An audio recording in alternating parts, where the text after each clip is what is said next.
بسم اللہ الرحمن الرحیم۔ اللہ تعالیٰ نے حضور اکرم صلی اللہ علیہ وآلہ وسلم کو بہت سے معجزات عطا فرمائے تھے۔ آج کچھ معجزات کے بارے میں بتانا چاہتا ہوں۔ حضور اکرم صلی اللہ علیہ وآلہ وسلم کے معجزوں میں سے سب سے بڑا معجزہ قرآن شریف ہے کہ جس کی ایک سورت کے برابر عبارت بھی کوئی نہیں بنا سکتا، اور قرآن شریف میں گزری ہوئی اور آئندہ کی سچی غیب کی خبریں بھی موجود ہیں۔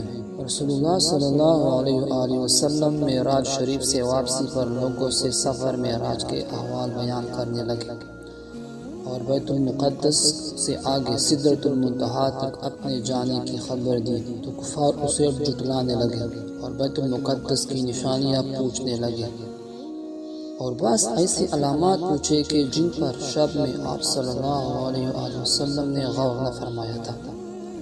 تب اللہ تعالیٰ نے بیت المقدس کا منظر آپ صلی اللہ علیہ وآلہ وسلم کے روبرو ظاہر کر دیا تو آپ صلی اللہ علیہ وآلہ وسلم نے اسے ملاحظہ فرما کر اس کی نشانیاں بیان کر کے سب کو شرمندہ کر دیا۔ دوسرا معجزہ، کفار کے مطالبے پر رسول اللہ صلی اللہ علیہ وآلہ وسلم نے اپنی انگشت مبارک سے اشارہ کر کے چاند کو دو ٹکڑے کر دیا۔ جب مشرکین مکہ حضور کریم صلی اللہ علیہ وآلہ وسلم کو معاذ اللہ شہید کر دینے کے ارادے سے آپ کے گھر کے باہر جمع ہوئے، تب آپ نے گھر سے نکلے ہوئی مٹی میں مٹی لے کر کفار کے سروں پر ڈال کر فرمایا۔ اللہ تعالیٰ کے حکم سے وہ سب تھوڑی دیر کے لیے اندھے ہو گئے اور انہیں کچھ نظر نہ آیا، اور رسول اللہ صلی اللہ علیہ وآلہ وسلم ان کی آنکھوں کے سامنے صاف بچ کر نکل گئے اور مدینہ کو ہجرت فرمائی۔ اللہ کا کرنا ایسا ہوا کہ جن کے سروں پر وہ مٹی پڑی تھی وہ سب کے سب غزوہ بدر میں مارے گئے۔ رسول اللہ صلی اللہ علیہ وآلہ وسلم نے غزوہ حنین میں کفار پر ایک مٹھی خاک کی پھینکی تو اللہ تعالیٰ نے ان سب کو شکست فاش دی۔ رسول اللہ صلی اللہ علیہ وآلہ وسلم نے جب غار ثور میں سیدنا ابوبکر صدیق رضی اللہ عنہ کے ساتھ پناہ لی تو مکڑی نے اس غار کے منہ پر جالا بن دیا تاکہ دیکھنے والے کو معلوم ہو کہ اس غار میں کوئی نہیں ہے۔ رسول اللہ صلی اللہ علیہ وآلہ وسلم جب مدینہ منورہ کو ہجرت فرمانے کے لیے نکلے تو آپ کو پکڑنے کے لیے سراقہ بن مالک آپ کے پیچھے نکلا۔ جب قریب پہنچا تو اس کے گھوڑے کے پاؤں زمین میں دس گئے اور آگے نہ بڑھ سکا۔ دست نبوت کا کمال۔ ایک بار حضور اکرم صلی اللہ علیہ وآلہ وسلم نے ایسی بکری کے پیٹ پر ہاتھ پھیرا جو وہ دودھ نہ دیتی تھی۔ حضور اکرم صلی اللہ علیہ وآلہ وسلم کے دست مبارک سے وہ دودھ دینے لگی۔ آنکھوں کا شفایاب ہونا۔ حضرت قتادہ بن نعمان رضی اللہ عنہ کی آنکھ جنگ میں زخمی ہو گئی۔ رسول اللہ صلی اللہ علیہ وآلہ وسلم نے ان کی آنکھ کو اٹھا کر اپنے دست مبارک سے اس کی جگہ پر رکھ دیا تو آپ کے دست مبارک کی برکت سے ان کی آنکھ اچھی ہو گئی، بلکہ پہلے سے بہتر اور جمال والی ہو گئی۔ انگلیوں سے چشمے کا ابلنا۔ رسول اللہ صلی اللہ علیہ وآلہ وسلم 1400 صحابہ کرام رضی اللہ عنہ کے ساتھ عمرہ کرنے کے لیے مکہ مکرمہ روانہ ہوئے۔ مکہ مکرمہ کے قریب واقع ایک مقام حدیبیہ پر پڑاؤ کیا۔ جب عصر کی نماز کا وقت آیا تو رسول اللہ صلی اللہ علیہ وسلم نے وضو کے لیے پانی کا طلب کیا۔ صحابہ کرام رضی اللہ عنہ اجمعین نے عرض کیا، یا رسول اللہ، سارے لشکر میں پانی موجود نہیں۔ حضور کریم صلی اللہ علیہ وآلہ وسلم نے فرمایا کہ جس قدر ممکن ہو پانی جمع کرو۔ نہایت مشکل سے تمام مشقوں سے پانی نچوڑ کر ایک پیالہ میں پانی جمع ہوا، وہی حضور صلی اللہ علیہ وسلم کی خدمت میں حاضر کیا گیا۔ حضور اکرم صلی اللہ علیہ وآلہ وسلم نے بسم اللہ کہہ کر اپنا دست مبارک پیالہ میں رکھا۔ آپ کا ہاتھ رکھنا تھا کہ حضور اکرم صلی اللہ علیہ وآلہ وسلم کی انگلیوں سے پانی کا چشمہ جاری ہو گیا۔ تمام صحابہ کرام رضی اللہ عنہ اجمعین نے اپنی مشکیں اور پانی کی برتن بھر لیے۔ سب نے اس پانی سے وضو کیا۔ کسی نے حضرت جابر رضی اللہ عنہ سے پوچھا، بلا آپ کتنے آدمی تھے؟ تمام صحابہ کرام رضی اللہ عنہ اجمعین نے اپنی برتنیں بھر لیے۔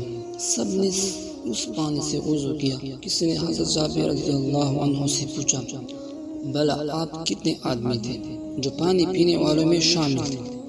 حضرت جابر رضی اللہ عنہ نے فرمایا ہم کل 1500 تھے، لیکن اگر 1,00,000 بھی ہوتے تو وہ رحمت کا پانی سب کو کافی تھا۔ علماء کرام فرماتے ہیں کہ یہ پانی جو رسول اللہ صلی اللہ علیہ وآلہ وسلم کی انگلیوں کے پوروں سے جاری ہوا، یہ ابھی زمزم سے بھی افضل ہے، کیونکہ ابھی زمزم حضرت جبرائیل علیہ السلام کی ایڑی سے مکہ کی زمین سے جاری ہوا، مگر یہ پانی حضور اکرم صلی اللہ علیہ وآلہ وسلم کے جسم اطہر سے نکلا ہوا۔ زمزم حضرت جبرائیل علیہ السلام کے پر نے کھودا، لیکن یہ پانی جیسا فرق زمین کو اور حضور اکرم صلی اللہ علیہ وسلم کے جسم اطہر کو ہے، وہی فرق ابھی زمزم اور اس معجزہ کے پانی کو ہے۔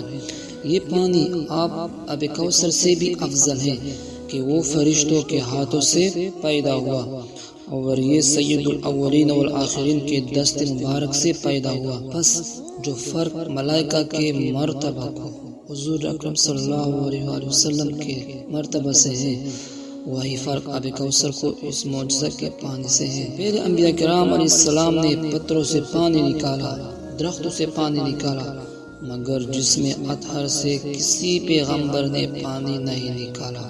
بارات رحمت کا نزول۔ مدینہ طیبہ میں 1 سال کا حق سالی ہو گیا، کوئی بارش نہ ہو رہی تھی، بہت عرصہ ہو گیا بارش نہ ہوا۔ حضور اکرم صلی اللہ علیہ وسلم جمعہ کے روز خطبہ ارشاد فرما رہے تھے۔ ایک اعرابی نے حضور اکرم صلی اللہ علیہ وسلم جمعہ کے روز خطبہ فرما رہے تھے، ایک اعرابی نے حاضر خدمت ہو کر عرض کیا، یا رسول اللہ، جانور ہلاک ہو گئے کہ درخت خوش ہو گئے، بچے فاقوں سے مرنے لگے، یا رسول اللہ دعا فرمائے کہ اللہ تعالیٰ بارش برسائے۔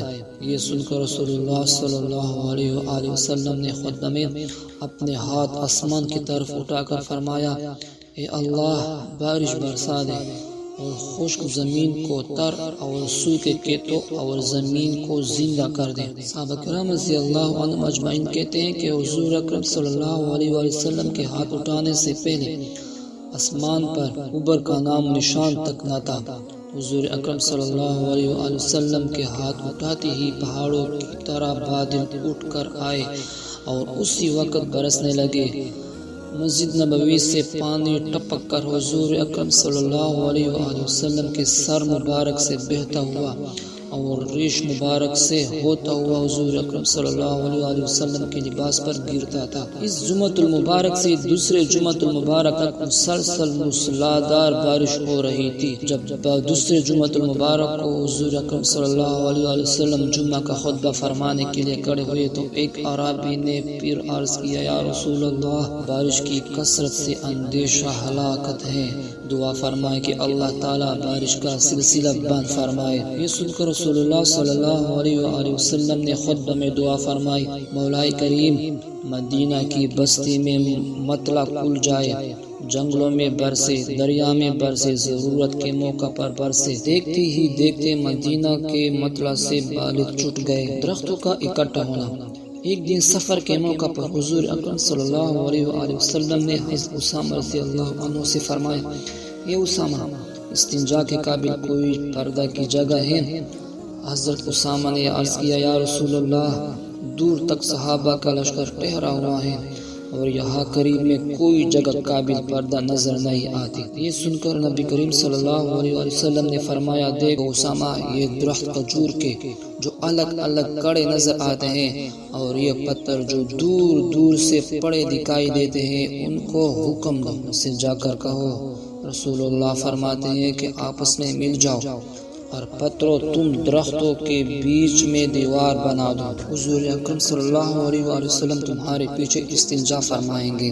اسامہ رضی اللہ عنہ کہتے ہیں کہ میں حضور اکرم صلی اللہ علیہ وسلم کا یہ پیغام لے کر درختوں پتھروں کے پاس گیا۔ حضور اکرم صلی اللہ علیہ وآلہ وسلم کا حکم سنتے ہی فوراً کھجوروں کے درخت آپس میں مل گئے اور درختوں کے درمیان جگہ خالی تھی، ان میں پتھروں نے جمع ہو کر دیوار بنائی۔ جب حضور اکرم صلی اللہ علیہ وآلہ وسلم استنجا سے فارغ ہوئی تو فرمایا، اسامہ، ان سے کہو کہ وہ سب اپنی اپنی جگہ واپس ہو جائے۔ یہ سن کر حضرت اسامہ رضی اللہ عنہ نے اشارہ کیا پتھر درخت سب الگ الگ ہو کر اپنی جگہ پر چلے گئے۔ درخت و پتھروں نے حضور اکرم صلی اللہ علیہ وسلم کے خادم کے حکم سے درخت کا طواف کرنا۔ حضور اکرم صلی اللہ علیہ وسلم ہجرت فرما کر مدینہ طیبہ تشریف لے گئے۔ جب حضور اکرم صلی اللہ علیہ وسلم کو خطبہ فرمانے کی ضرورت ہوئی تو آپ صلی اللہ علیہ وسلم مسجد کے ستون سے جو خشک کھجور کا درخت تھا پشت مبارک لگا کر خطبہ فرمانے لگے۔ ایک دن ایک انصاری عورت نے عرض کی، یا رسول اللہ، اگر آپ فرمائے تو یہ انصاری اپنے غلام سے جو بڑائی کا کام جانتا ہے آقا کے لیے ایک لکڑی کا منبر بنوا دے۔ 3 دن کے بعد حضور اکرم صلی اللہ علیہ وسلم کو 3 سیڑھی کا منبر بنوا کر لائی اور حضور اکرم صلی اللہ علیہ وسلم کی خدمت میں پیش کیا۔ حضور اکرم صلی اللہ علیہ وسلم اس قدیمی لکڑی کو چھوڑ کر منبر پر جلوہ فرما ہوئے۔ حضور اکرم صلی اللہ علیہ وسلم نے تھوڑا ہی سا خطبہ فرمایا تھا کہ اس خشک ستون سے رونے کی آوازیں، چیخیں مارنے کی صدائیں بلند ہوئی۔ ہچکیاں لینا، سسکیاں بھرنا، بچہ کی ماں کی جدائی میں چیخیں مار کر رونا، غل مچانا شروع کیا۔ حضور اکرم صلی اللہ علیہ وسلم ستون کے رونے سے بے چین ہو گئے۔ منبر سے اتر کر اس رونے والے اور عشق رسول صلی اللہ علیہ وسلم میں جان کو دینے والے ستون کے پاس آئے، اسے گلے لگا کر بہت تسلی دی، اس سے کلام کیا، اس سے خاموش کیا۔ حضور اکرم صلی اللہ علیہ وسلم نے فرمایا، اے ستون، تیرا کیا مطلب ہے؟ تو کیوں روتا ہے؟ ستون نے عرض کیا، یا رسول اللہ، رونے کا سبب جان دینے کا باعث محبوب دو جہاں کی جدائی ہے۔ یا رسول اللہ، پہلے تو آپ صلی اللہ علیہ وسلم مجھ سے ٹیک لگا کر خطبہ فرماتے تھے اور میں آپ صلی اللہ علیہ وسلم کے جمال سے مشرف رہا کرتا تھا، مگر اب کم نصیبی اور محرومی قسمت سے آپ مجھے چھوڑ کر منبر پر اجلاس پر تشریف فرمانے لگے، اور اب کم نصیبی اور محرومی قسمت سے آپ مجھے چھوڑ کر منبر پر تشریف لے گئے۔ لعاب دہن کی برکت سے آنکھوں کا روشن ہو جانا۔ ایک صحابی نے حضور اکرم صلی اللہ علیہ وسلم کی خدمت میں حاضر ہو کر اپنی بینائی کے جاتے رہنے کی شکایت کی۔ حضور اکرم صلی اللہ علیہ وسلم نے ان کی آنکھوں پر دم کیا اور اپنا لعاب دہن ان کی آنکھوں پر لگایا۔ حضور اکرم صلی اللہ علیہ وسلم کے دم کرتے ہی ان کی آنکھیں فوراً روشن ہو گئیں اور اللہ تعالیٰ نے انہیں اس قدر تیز بصر عطا فرمائی کہ 80 سال کی عمر میں باریک سوئی میں داغا ڈال لیتے تھے۔ رسول اللہ صلی اللہ علیہ وسلم کا اپنی پشت کی طرف سے دیکھنا۔ رسول اللہ صلی اللہ علیہ وسلم کو اللہ رب العزت نے یہ معجزہ عطا فرمایا تھا کہ وہ اپنی پشت مبارک کی طرف سے بھی اس طرح دیکھتے تھے جس طرح اپنے سامنے سے دیکھتے تھے۔ یہ تھے کچھ معجزات جو اللہ تعالیٰ نے حضور اکرم صلی اللہ علیہ وسلم کو عطا کیے تھے۔ اللہ تعالیٰ ہمیں نیک کاموں کی کسی بھی راستے پہ چلنے کی توفیق عطا فرمائے، آمین۔